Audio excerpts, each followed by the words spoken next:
دغه یو کال په دورانیه کې موږ الحمدلله او یا سترې او وړې ډلېزې ازموینې اخیستې دي. مهمه برخه د عمومي کانکور پایلې دي چې اکثره داوطلبان او فامیلونه ورته په تمه دي. کیدای شي د را روانې هفتې په سر کې یا تر نیمایي پورې دغه پایلې هم ستاسو حضور ته وړاندې شي او د رسنیو له لارې اعلان شي. وړاندې به داسې و چې یو وارې به پوښتنه په دري باندې جوړه شو، بیا به پښتو ته ژباړل کېده چې په هغې کې به ډېرې ستونزې وي. اوس موږ د ژباړې تصور ختم کړی دی. د پښتو پوښتنې به د پښتو استاد جوړي او دري به د دري استاد جوړي. د عمومي کانکور البته د لوړو زده کړو وزارت په چوکاټ کې څومره ازموینې چې وي د سږکال ګډونوالې 1,02,170 تنه داوطلبان اوسئ. د تېر کال په پرتله باندې د 10 سلنه زیاتوالی ښیي چې دې داوطلبانو نه به شاوخوا 80,000 لوړو زده کړو ته جذب شي. د دې وطن آبادي په علم سره راځي او دغه وطن چې افغانان آباد نه کړي بل څوک یې نشي آبادولی. موږ 3 ورځې شکایتونه ته ورکوو چې که په دغه ازموینه کې یو څوک شکایت لري د هغې حق دی چې شکایت ثبت کړي. 3 ورځې وخت. هره اداره د اسلامي امارت کوشش تا کوي چې په خپل میدان کې سهولتونه رامنځته کړي او ښې لاسته راوړنې ولري. چونکې زموږ د ازموینو د ملي ادارې اصلي ذمهداري د ازموینو اخیستل دي او ځوانانو ته سهولتونه برابرول دي چې هغوی جرأت پیدا کړه او راشي ازموینه ورکړه او د دې په توسط باندې بیا وړ کسان وړو ځایونو ته مناسبو ځایونو ته معرفي شي. که چېرته نااهله کسان معرفي شي نو بیا هم وطن نه آبادېږي. چې وړ کسان مناسبو ځایونو ته معرفي شي نو بیا به د وطن د آبادۍ امید پیدا کېږي. نو د دغه یو کال په دورانیه کې موږ الحمدلله او یا سترې او وړې ډلېزې ازموینې اخیستې دي او یا چې په دې کې په مجموعي توګه باندې 2,10,961 تنو ګډون کړی و. دغه او یا سترې او وړې ازموینې چې موږ اخیستې دي دا د مختلفو وزارتونو الحمدلله اوس د ازموینو ملي اداره د نظام اړوند چې څومره وزارتونه او ادارې دي د هغوی ازموینې په شفافه طریقه سره اخلي او هغه وزارتونه او ادارې چې موږ د هغوی ازموینې اخلو په هغوی سره په تفاهم باندې او هغوی الحمدلله د موږ نه مطمئن دي او خوشحاله دي. دغه او یا سترې او وړې ازموینې چې موږ اخیستې دي هغه د لاندې وزارتونو اړوند دي. په دې ازموینو کې د لوړو زده کړو وزارت اړوند امارتي پوهنتونونو لپاره د کانکور دینی مدارسو اختصاصي شپې پوهنځیو ماسټري او دکتورا برنامو ازموینې شاملې دي. همدارنګې د کورنیو چارو او دفاع وزارتونو اړوند نظامي اکاډمیو ازموینې، عامې روغتیا او لوړو زده کړو وزارت اړوند اکمال تخصص او اګزټ ازموینې، د مالیې وزارت اړوند مسلکي او تخصصي کدرونو او ګمارنې ازموینې، د پوهنې وزارت اړوند د ثانویه او مافوق ثانویه درجو د تثبیت ازموینې، ښوونکو، اداري کارکوونکو او کدري بستونو د ګمارنې ازموینې، د کابل علمي څېړنیز مرکز کدري او نورو بېلابېلو ادارو لپاره ډلېزې ازموینې شاملې دي. د دغه مختلفو وزارتونو او ادارو ازموینې موږ الحمدلله اغشتې دي. دریم، په لومړي ځل کې د کانکور ازموینو لپاره د نوملیکنې فورمو آنلاین ویش سیستم تطبیق شو او په 1404 کال د عمومي کانکور دینی مدارسو شپې پوهنځیو اختصاصي او مافوق لیسانس برنامو لپاره فورمې په آنلاین بڼه ویشل شوي دي. څلورم، د پښتنو بانک ته ځانګړې پاملرنه وشوه. په 1404 کال کانکور کې 40,000 معیاري پوښتنې زیاتې شوي دي. دا یو بنیادي مسله ده چې زمونږ بانک د داسې پوښتنو نه غني وي چې هغه معیاري پوښتنې وي. په دې کې د وړاندې په نسبت باندې موږ ډېر ښه والی راوستی. یو دا چې زمونږ ازموینه چې کوم استاد جوړي هغه متخصص استاد دي. دویم، د یو لیکلي تعهد له مخې چې استاد نه موږ یو تعهد اخلو چې ته به په د پښتنو په جوړولو کې ډېر دقت کوي. درېیمه دا چې کله استاد پوښتنه جوړه کړه د نظارت لپاره موږ 2 استادان ورته ټاکلي دي چې دغه پوښتنه وګوري چې دغه پوښتنه معیاري ده او که نه. که چېرته معیاري نه وي نو بیا د استاد سره خبره کوي او استاد له قناعت ورکوي او پوښتنه معیاري برابري. او څلورم هغه دا چې د دې نه علاوه موږ د پښتو پوښتنې د پښتو په استاد باندې جوړو او د دري په استاد باندې. وړاندې به داسې و چې یو وارې به پوښتنه په دري باندې جوړه شو بیا به پښتو ته ژباړل کېده چې په هغې کې به ډېرې ستونزې وي. اوس موږ د ژباړې تصور ختم کړی دی. د پښتو پوښتنې به د پښتو استاد جوړي او دري به د دري استاد جوړي. همدارنګه موږ د ادیبانو ترتیب هم ورته په نظر کې نیولې چې دغه پوښتنې چې په پښتو کې جوړې شوې یا په دري کې جوړې شوې نو د ادیبانو د نظره تیری شي چې دغه پوښتنې اسانې وي، ساده وي، فهمه وي چې زموږ ځوانان ورباندې ښه پوه شي. تاسو د دې شاهدان یاستئ چې تقریبا دا دریم کانکور دی چې زموږ په سرپرستۍ کې اخیستی شي. په دې ازموینو کې الحمدلله د داوطلبانو لخوا نه دغه ستونزه مخې ته نه ده راغلې چې موږ په پښتون باندې نه پوهېږو، په دې کې اشکال دی، په دې کې مثلا پریشانیان نه دي. نه، ډېرې واضح او ساده او اسانې پوښتنې. پنځم، د ازموینو پروسو څخه د نظارت په موخه ځانګړی طرزالعمل رامنځته شوی او اوس مهال هر ازموینه تر ارزونې لاندې نیول کېږي. موږ چې هر ازموینه اخلو نو زموږ داخلي تفتیش هغه د ازموینو ساحې ته ځي او هلته دا ټول ازموینه د بررسۍ لاندې نیسي چې په دې کې خو به کومه ستونزه نه وي تېره شوې. چې کله هم ازموینه واخیستل شي نه داخلي تفتیش بیا د دې ارزونه کوي چې دغه ازموینه په دې کې کومې کمزورۍ تېرې شوي دي که نه دي تېرې شوي. که کومې کمزورۍ تېرې شوي د هغې تدارک دا کېدی شي. شپږم، د ګډونوالو د شکایتونو اورېدلو لپاره ځانګړې پاملرنه شوې او له هرې ازموینې په پایلو تر اعلان وروسته په منظم ډول د شکایت کوونکو شکایتونه ثبتېږي او تر بررسۍ لاندې نیول کېږي. موږ د دې لپاره مستقله اداره لرو په تشکیل کې چې کله هم یو ازموینه واخیستل شي نو موږ 3 ورځې شکایتونو ته ورکوو چې که په دغه ازموینه کې یو څوک شکایت لري د هغې حق دی چې شکایت ثبت کړي. 3 ورځې وخت چې کله شکایتونه ثبت شي نو په هغې باندې بیا یو کمیټي غور کوي چې کوم شکایتونه په حق باندې وي د هغې د کمیټۍ له خوا نه د هغې حل راوځي او حقدار ته حق ورکولی شي. همدارنګه کله چې یو ازموینه سرته ورسیږي او نتایج اعلان شي بیا موږ 3 ورځې د شکایتونو لپاره وخت ورکوو چې که یو څوک په دغه پایلو باندې قناعت نه لري او شکایت وي ورسره شکایت ثبتولی شي. د 3 ورځې نه بعد هغه اداره ټول شکایتونه راخلي او د یو کمیټۍ مخې ته ږدي. کمیټۍ ورباندې غور کوي، هغه شکایتونه بررسي کېږي. که چېرته په دې شکایتونو کې داسې یو شکایت وي چې هغه په حق باندې وي نو په دې صورت کې حقدار ته حق ورکولی شي او د یو چا حق ضایع کېږي نه. اووم، د ډلهییزو ازموینو کمیټه کې د هرې ازموینې لپاره د پښتنو جلا بانکونه برابر شوي، اکمال تخصص، اگزیټ، دینی مدارس، فوق لیسانس برنامې د دې هرې برخې لپاره جدا جدا پوښتنې تیارې شوي دي چې دا سهولت پیدا کوي د ازموینو په وخت کې. اتم، د ازموینو ملي ادارې په تشکیل کې پراخوالي ته پاملرنه شوې. په لومړي ځل د هیواد په 7 ځایونو هرات، کندهار، بلخ، کندوز، پکتیا، بامیان او ننګرهار کې د ازموینو ملي ادارې ځونی واحدونه رامنځته شوي.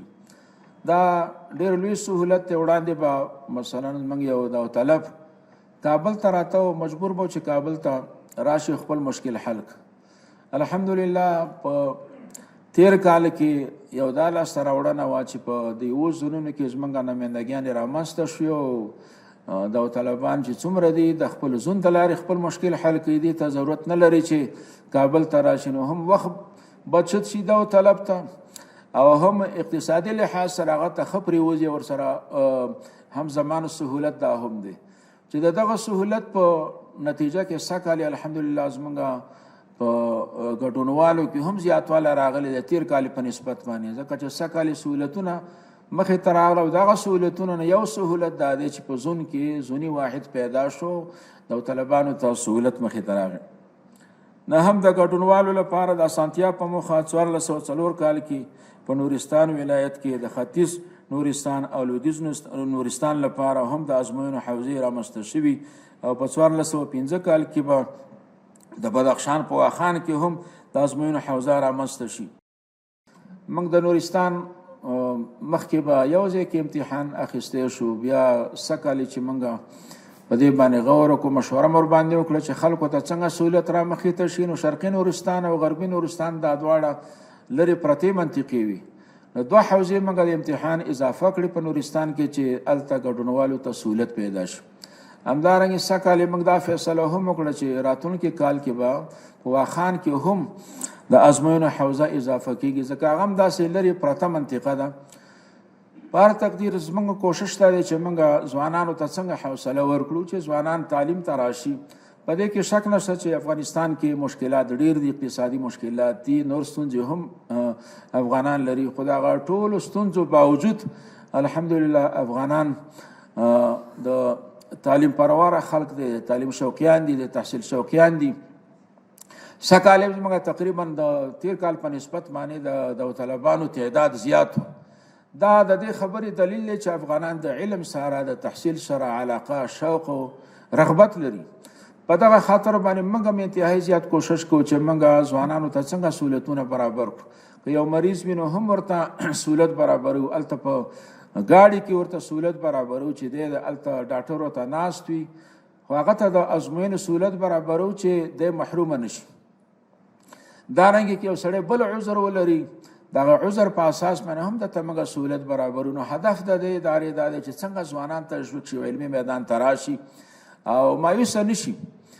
وړاندې به چې کوم پریشانۍ وي د کانکور په ازموینه کې په ځانګړې توګه باندې تاسو د دې شاهدان اوسئ چې الحمدلله هغه پریشانۍ نشته. اوس زموږ ځوانان مطمئن دي، د ځوانانو والدین مطمئن دي او زموږ هم نهایي کوشش دا وي چې هر کال موږ داسې سهولتونه پیدا کړو چې ځوانان نور تشویق شي، د ځوانانو والدین حوصله واخلي او علم طرف ته توجه وکړه. که چېرته ځوانان علم طرف ته توجه وکړه او والدینو سره کومک شي او بیا د ازموینې اداره ورته سهولتونه برابر کړي، نو د دې امید شته چې د افغانستان ځوان نسل به په لنډ وخت کې به دغه افغانستان آباد هم کا، د نورو هیوادونو سره به همسیالو هم وګرځي او د خلکو د احتیاج نه به خلاص کړي.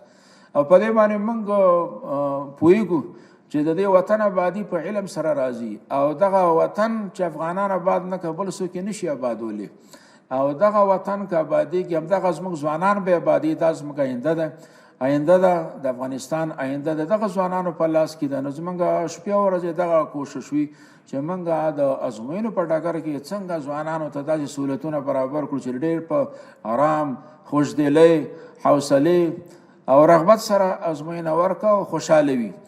اداره ملی امتحانات کوشش به این داره همیشه که تهیه لوایح، مقررات و اسناد مقررنه تخصصی را داشته باشه تا از ایجاد مشکلات در عرضه خدمات جلوگیری شود. د ازموینې ملي اداره د اړوندو ادارو سره چې کله کار کوي هغو سره په تفاهم او همغږۍ باندې مخ ته ځي، نو د هغو د خواهشاتو، ضروریاتو او مشروع خواهشاتو په بنا باندې موږ غواړو چې همیشه د ادارو سره همکار اوسو ترڅو ملت ته ښه خدمات ارائه کړو. نو په دې خاطر باندې د بېلابېلو ادارو د غوښتنې سره سم موږ غټ تغییر چې تیر کال کې راوستی دی په بانک کې ستاسو په ډېر نږدې وخت کې د اپلای کولو یا د هغه د ارائه کولو شاهدان واست، هغه د بېلابېل ډولونو پوښتنې دغه د بانکونه دي. ازموینې ملي ادارې تر اوسه یوازې چارجوابه پوښتنو باندې ارزونه کوله چې په دې کې تر اوسه هم داسې کومه ستونزه نه ده رامخته سوې چې څوک شکایت ولري. خو بیا هم ځینې ادارې دي چې د هغوی داوطلبانو ته په کتو سره د هغوی ضروریاتو په کتو سره یوازې چارجوابه پوښتنې هغو ته بسنه نه کوي.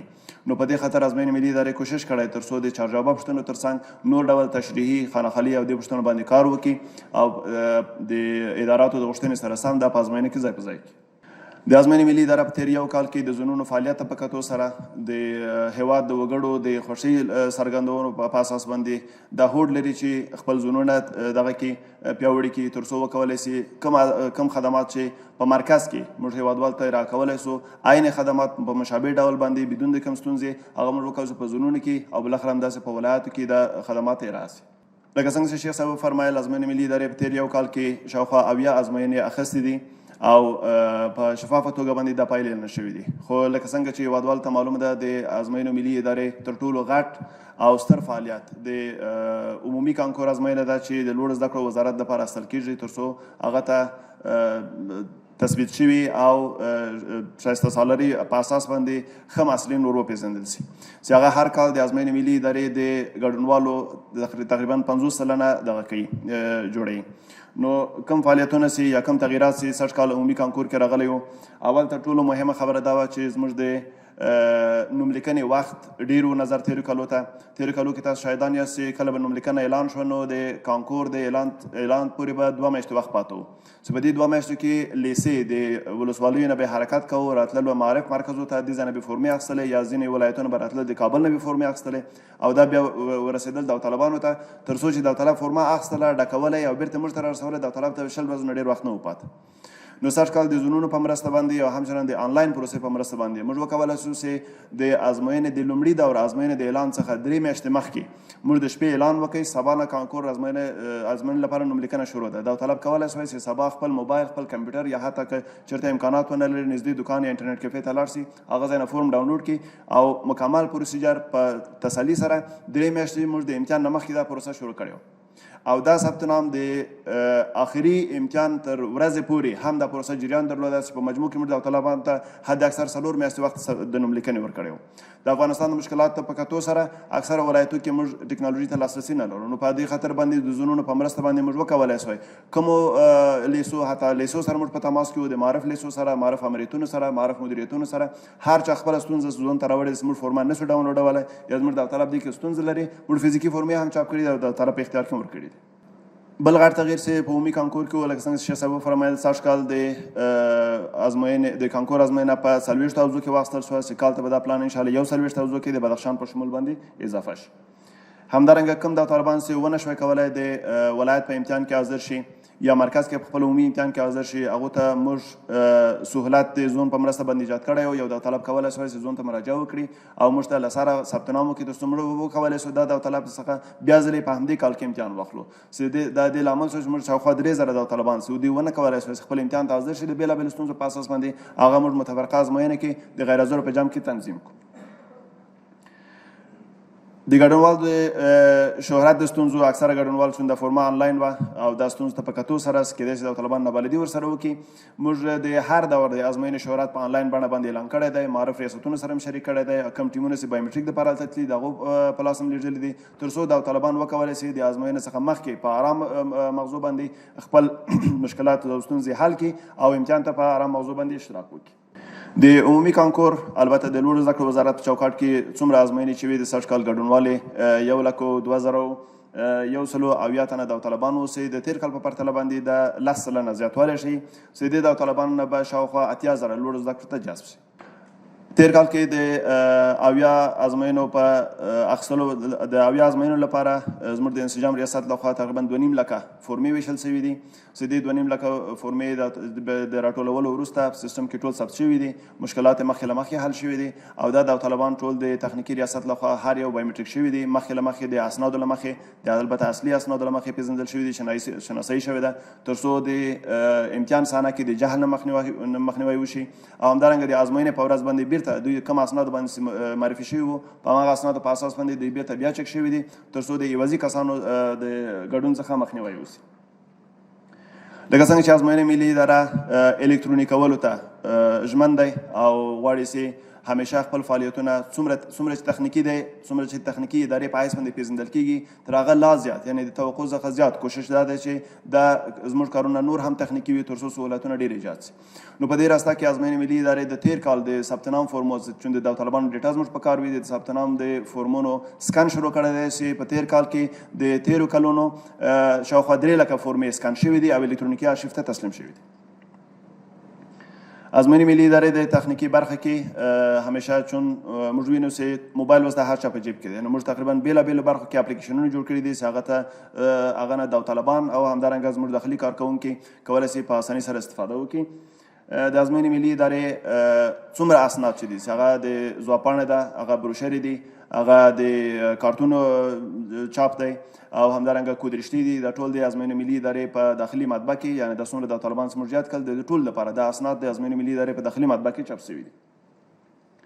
او همدارنګه د ازموینې ملي اداره لکه څنګه چې تخنیکي اداره ده او نظر نورو ادارو ته موږ ضرورت دې ته لرو چې طالبانو ته باید ډېر وضاحت او واضح وضاحت ورکړل شي چې په دې برخه کې ازموینې ملي ادارې نشرات او امریت د کوشش کړی دی چې همیشه اطلاعیې په واضح توګه په وخت سره دا نشر کړي او دو ترڅنګ د ازموینې ملي ادارې کوم سوشل میډیا فایلونه دغسې دي پاڼې چې دي که هغه فیسبوک دی، ټویټر دی، واټساپ دی او همدارنګه ټلګرام دی، په دې ټولو باندې د طالبانو پوښتنو ته په وخت باندې جواب ورکړي دي تر څو د طالبان دې ته اړ نه شي چې یو ولایت نه حرکت وکړي یا زون ته راشي یا مرکز ته راشي. نو تقریبا شاوخوا 50,000 پوښتنې تېر کال کې راغلي دي، هغه د نشراتو او امریت لخوا په وخت سره جواب شوي دي او د طالبانو ستونزو ته هرکلی شوی. د ازموینې ملي اداره یو مصروفه اداره ده او شپه ورځ کارکوونکي کار کوي.